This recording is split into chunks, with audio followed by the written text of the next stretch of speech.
Baik, Assalamualaikum warahmatullahi wabarakatuh. Waalaikumsalam warahmatullahi Yang wabarakatuh. saya hormati Bapak Kepala Dusun, tokoh agama, tokoh masyarakat. Alhamdulillah, puji syukur kehadirat Allah Subhanahu wa Ta'ala atas rahmat karunia-Nya kita bisa kumpul pada hari ini, dan tidak lupa kita layangkan selawat serta salam kepada junjungan kita Nabi besar Muhammad Sallallahu Alaihi Wasallam. Sebelumnya kami ucapkan banyak terima kasih atas kesempatan, atas keluangan waktu Bapak-bapak dan Ibu-ibu sekalian hadir pada pertemuan kita kali ini. Berhubung pada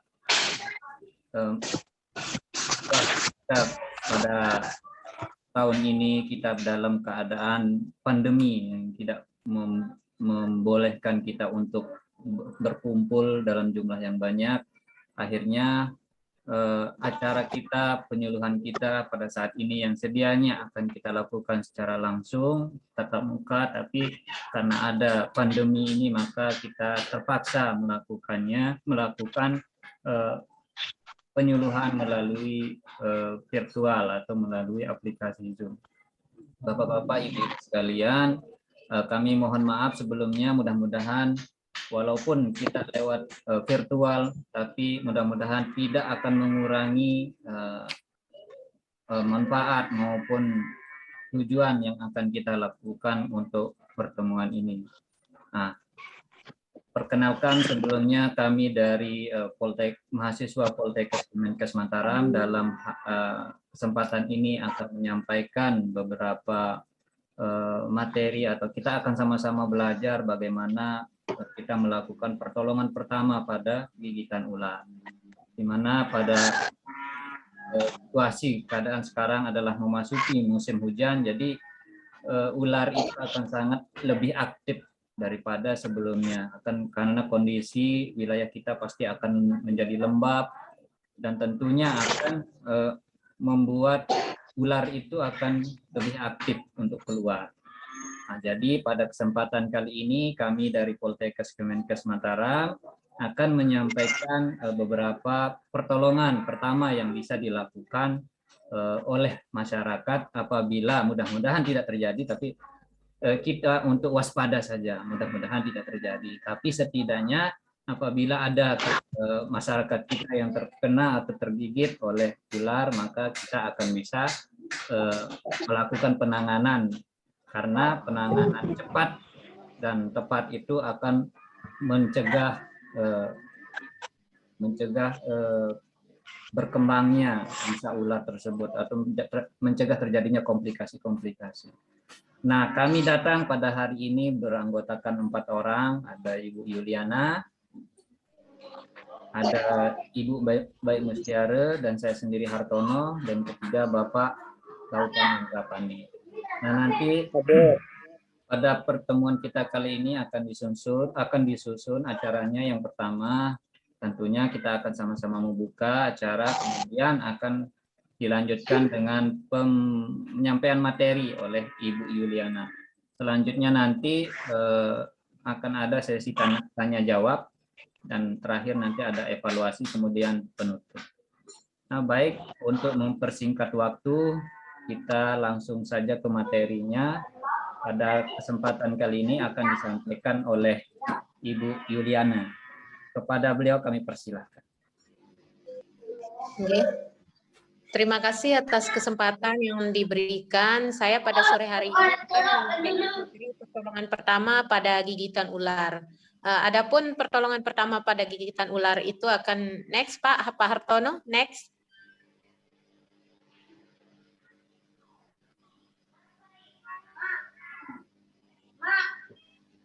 Agak macet. Pertolongan pertama pada gigitan ular. Pada kita ketahui kita hidup di daerah tropis yang banyak ularnya. Adapun ciri-ciri ular berbisa yang ada di Indonesia ada sedikitnya. Ada yang pertama adalah satu, ular sendok atau yang kita biasa sebut dengan kobra. Terus ular anang atau tedung atau king cobra. Ular berbisa di Indonesia itu ada banyak sekali, bapak-bapak, untuk perlu diketahui sama bapak-bapak dan ibu-ibu. Salah satu yang sudah dua yang sebutkan tadi, dan masih banyak lagi. Ada ular welang, ular weling, ular hijau pucuk, ular yang biasa disebut dengan ular gadung luwuk, ular tadi wangsa belang hitam-hitam, ular tanah yang warnanya aja coklat tua dengan taring yang panjang. Next, Pak. Adapun sifat ular ini adalah salah satunya itu biasanya ular ini takut pada manusia. Menggigitnya untuk memperingatkan atau mengusir manusia, yang kebanyakan kasusnya yang kita ketahui juga 70% gigitan ular bukan dari ular berbisa. Terus pada umumnya hanya sedikit atau tidak ada racun yang disuntikkan. Gigitan ular ini tidak semuanya berakhir dengan kematian.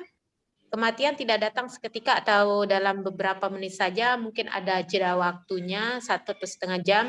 Kematian juga tidak datang seketika atau dalam beberapa menit saja. Terus gejala biasanya timbul 15 sampai dengan 2 jam kemudian setelah korban digigit ular. Next, Pak. Adapun ciri-ciri ular berbisa supaya Bapak dan Ibu-ibu perlu ketahui adalah ciri-cirinya secara umum tidak mutlak yang biasanya ada pada ular berbisa, yaitu satu, biasanya bentuk kepala pipi agak berpola huruf P.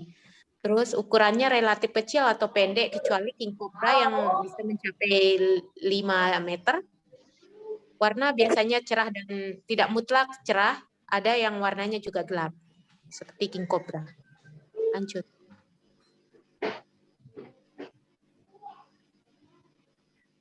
Cara mencegah agar supaya kita tidak digigit ular biasanya ini, jangan membuat koleksi dari ular. Biasanya kan banyak sekarang yang suka mengkoleksi ular-ular kayak ular yang kuning seperti ular kuning. Terus tinggalkan, jangan ganggu ular. Beberapa orang digigit karena berusaha membunuh ular atau mencoba mendekat. Di daerah yang banyak ular juga kita harus sering-sering pakai kaos kaki. Misalnya kita pergi ngarit ke sawah atau kemana, silahkan kita bisa memakai kaos kaki atau celana panjang yang dipakai untuk jeans, kaos kaki, terus pakai sepatu boot bila keluar rumah.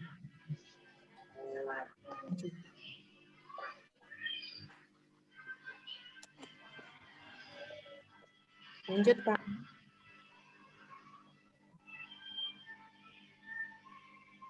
Jangan memasukkan di celah-celah timbunan kayu, jangan memasukkan tangan di celah-celah timbunan kayu atau sampah. Misalnya ada tumpukan sampah, itu kita tidak usah masukin tangan, siapa tahu aja nanti biasanya kan ular juga enggak semuanya ular itu enggak semuanya ular panjang. Biasanya ular yang berbisa itu juga agak sedikit kecil-kecil juga bisa saja. Terus bila jalan di semak belukar itu usahakan supaya membuat suara berisik supaya ularnya tidak kaget. Hati-hati bila berjalan di rumputan yang tebal, potong pendek rumput di sekitar rumah, tempat kerja dan sekolah. Pakai senter bila berjalan di malam hari. Lanjut, Pak.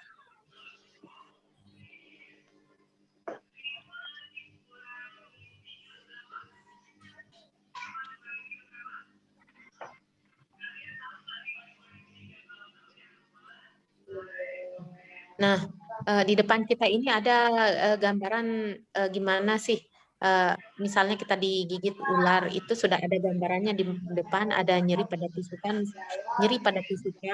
Biasanya nyeri pada tusukannya, bekas digigitnya, bekas giginya itu akan muncul yang nyeri yang sangat. Terus daerah gigitannya bengkak, kemerahan, memar tidak cepat memar, dapat dengan cepat berkembang, memar atau biru-biru. Reaksi emosi yang kuat, penglihatan, kembar, kabur, dan mengantuk. Sakit kepala, pusing, sampai dengan pingsan.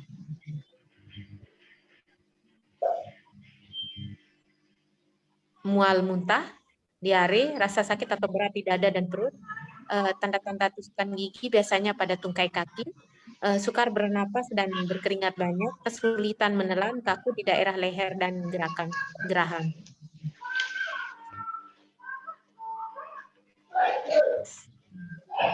Pertolongan pertama yang bisa kita lakukan pada penderita yang digigit dengan ular atau misalnya ada penderita yang terkena dengan ular atau yang ada di sekitar kita, pastikan daerah sekitar ular pastikan daerah sekitar aman dan ular telah pergi.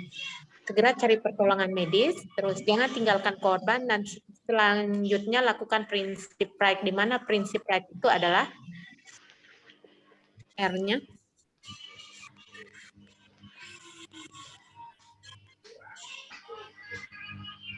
restore atau yakinkan kondisi korban. Yakinkan, periksa dulu kondisi korban, apakah korban dalam keadaan baik atau yakinkan kondisi korban dalam keadaan baik. Tenangkan dan istirahatkan korban. P-nya tenangkan dan istirahatkan korban. Kepanikan biasanya akan meningkatkan tekanan darah dan nadi sehingga racun akan lebih cepat menyebar ke tubuh. Terkadang pasien pingsan jika terlalu panik karena kaget. P-nya, perintahkan korban untuk tidak berjalan atau lari. Imobilisasi atau jangan menggerakkan korban. Perintahkan korban untuk tidak berjalan atau lari. Jika dalam waktu 30 menit pertolongan medis tidak datang, lakukan teknik balut.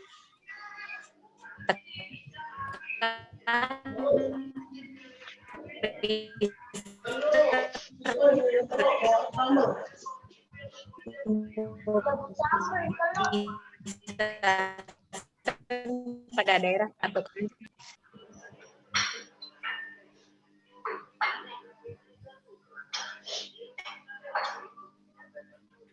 prosedur pressure immobilization atau balut tekan akan kita contohkan nanti Pak ya, sesegera mungkin. Biasanya kita lakukan dengan pembalutan dari bawah pangkal jari kaki naik dengan ke atas. Biarkan jari kaki jangan dibalut biarkan jari kaki jangan dibalut. Jangan melepas celana atau baju korban.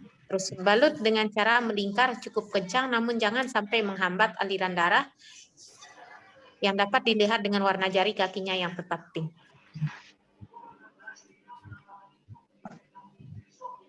Lanjutkan dengan balut tekan, balut sejauh mungkin sampai pangkal paha.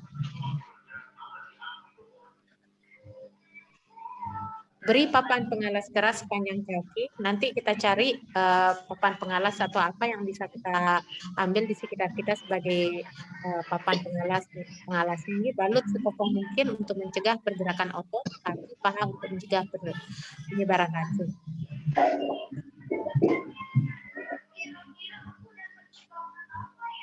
Balut tekan pada tangan. Balutan pada gigitan di tangan.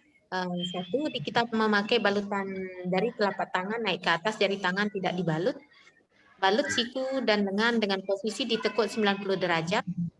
Lanjutkan balutan ke lengan satu dengan pangkal lengan. Pasang papan sebagai fiksasi dan gunakan tela untuk menggendong tangan.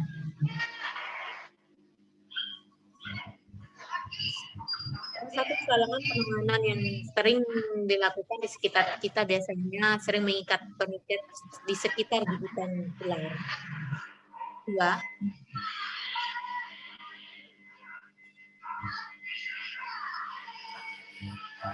membuat sayangan untuk membuat perdarahan atau menggerakkan daerah gigitan, mencuci luka gigitan dan menyedot racun dari luka gigitan.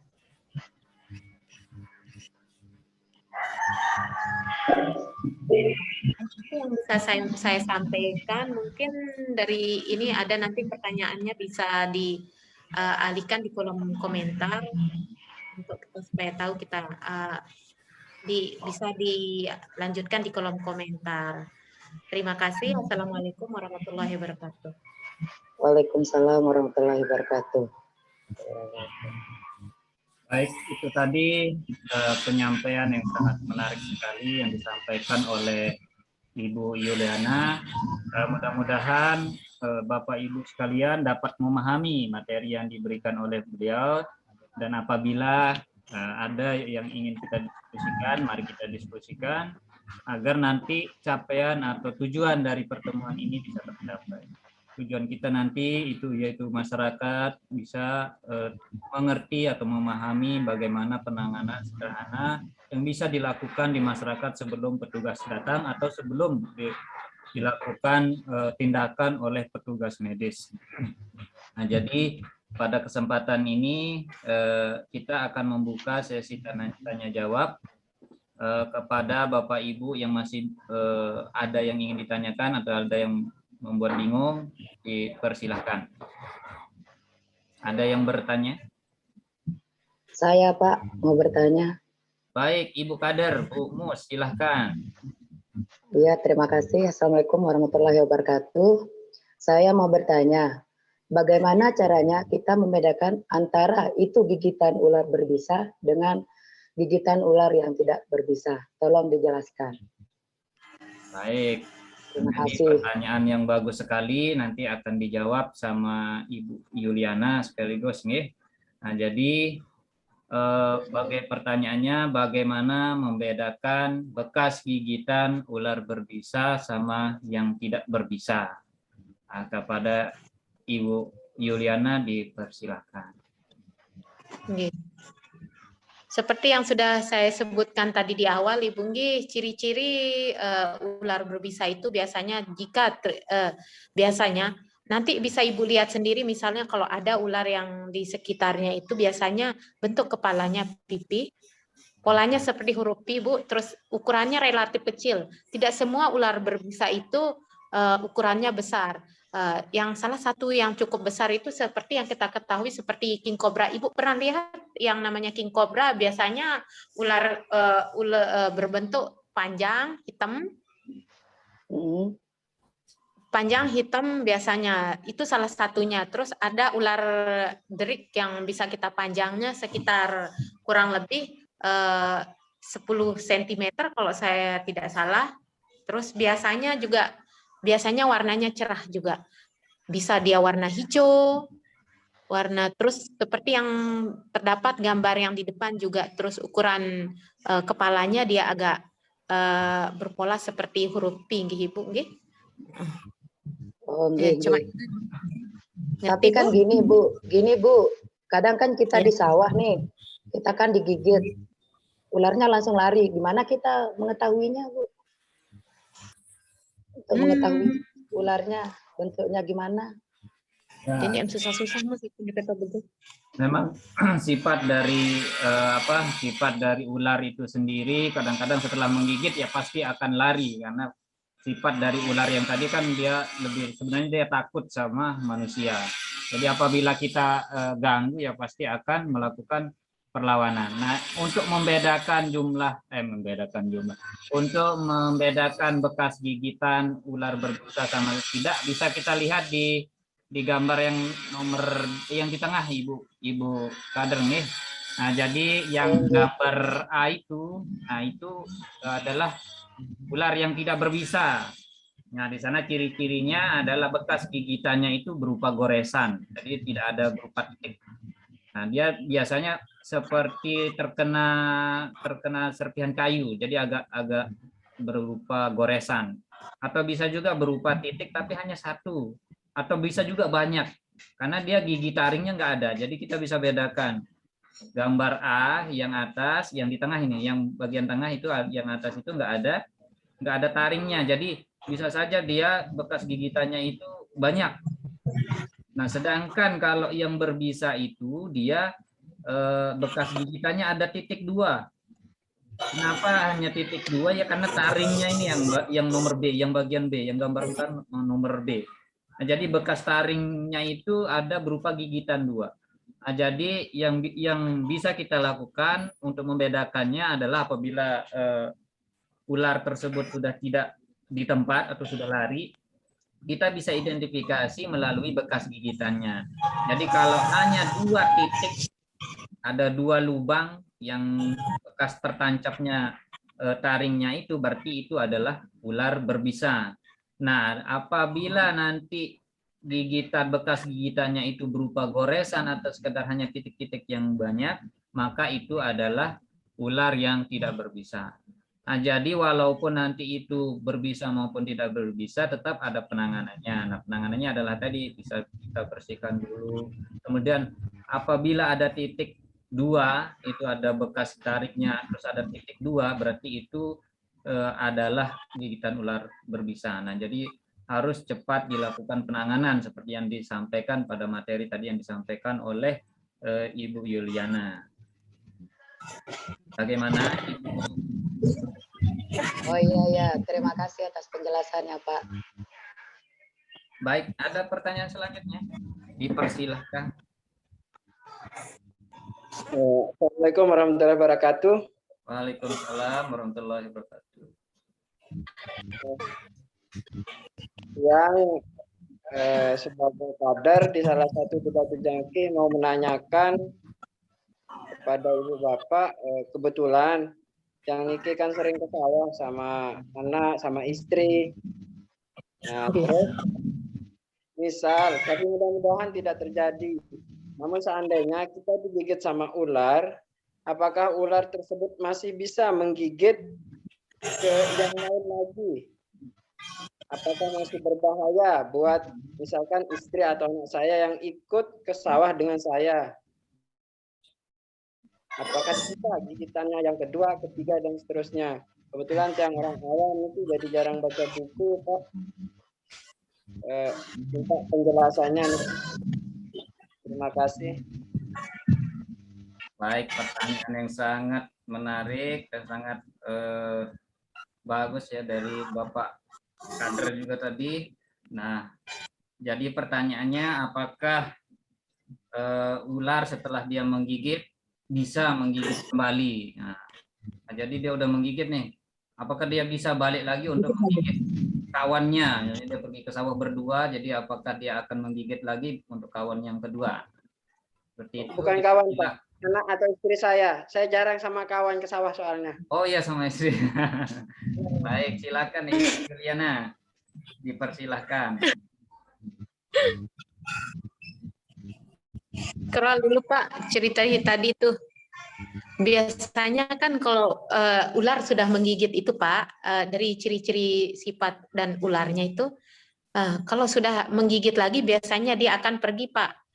Dia sudah takut balik lagi karena respon ular tersebut itu dia akan pergi menjauh kalau sudah menggigit Pak. Jadi kemungkinan besar dia tidak akan balik lagi untuk menggigit untuk yang kedua kali karena sifat ular sendiri itu kan takut sebenarnya terhadap manusia Pak. Yang tadi sebenarnya respon menggigitnya hanya respon untuk mempertahankan diri karena merasa dirinya terancam. Gimana Pak? Jauh kayu setiap hari ke sawah ya. Ndek menjauh kayu Pak, nanti bisa pakai sepatu boot untuk kan seperti penjelasan yang sudah dijelaskan tadi di slide saya itu sebisa mungkin kalau kita memang mau pergi ke sawah atau pergi ngarit nanti pakai baju yang agak tebal, terus sekiranya bisa nanti pakai sarung tangan yang agak tebal, terus pakai nanti sepatu boot atau kaos kaki juga Pak ya. Butuh modal malah kita beli ini Ibu. Nah, ndek bau bae nok pi kepeng bayar sampai ni ke isi nak beli sepatu boot. Keselamatan lebih penting nggih. Oh, dari coba nanti Tiang koordinasikan buat beli sepatu boot sama istri. Nggih. Nggih Bapak, keselamatan lebih penting dari ini nggih. Ndek lebih hisi hak. Ndek lebih hisi sampai sekek si beli sepatu boot nggih Bapak nggih. Oh iya, siap. Ada yang banyak. Ya, baik. Terima kasih atas jawaban maupun teman-teman dan rekan-rekan kader yang sudah bertanya. Alhamdulillah, ternyata pertemuan kita atau penyuluhan kita sangat menarik ya karena sudah berjalan, banyak yang responsif dan banyak yang bertanya juga.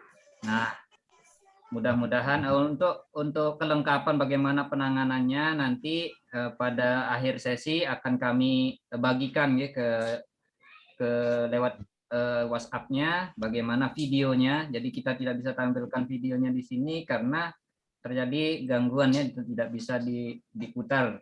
Nah, jadi nanti kami akan kirimkan video penanganannya, bagaimana melakukan balutan, bagaimana melakukan teknik evakuasi ya tadi kan penanganan pertamanya adalah amankan diri, amankan pasien atau amankan penderita. Jadi ada nanti teknik-tekniknya, nanti akan video simulasinya akan kami kirimkan lewat WhatsApp. Nggih, Bu nggih. Mohon dimaklumi tidak bisa diputar di sini karena mengalami gangguan.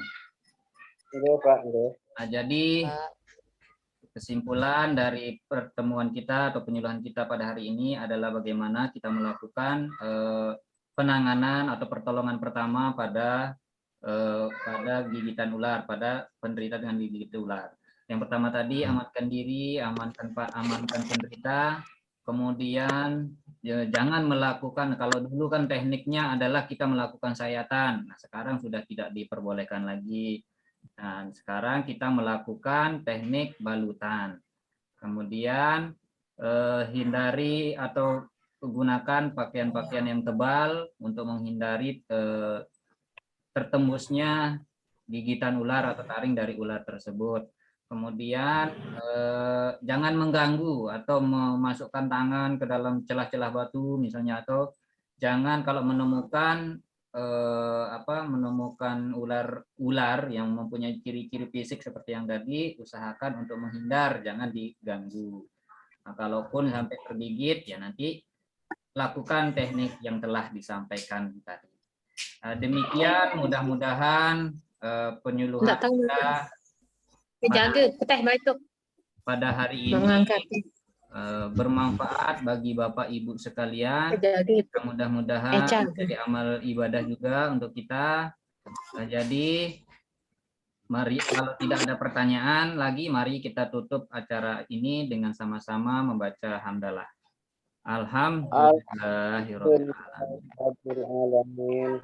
Demikian Bapak Ibu, kami undur diri. Kami ucapkan sekali lagi, kami ucapkan banyak terima kasih atas keluangan waktunya. Kami akhiri dengan ucapan Assalamualaikum warahmatullahi wabarakatuh. Waalaikumsalam warahmatullahi wabarakatuh.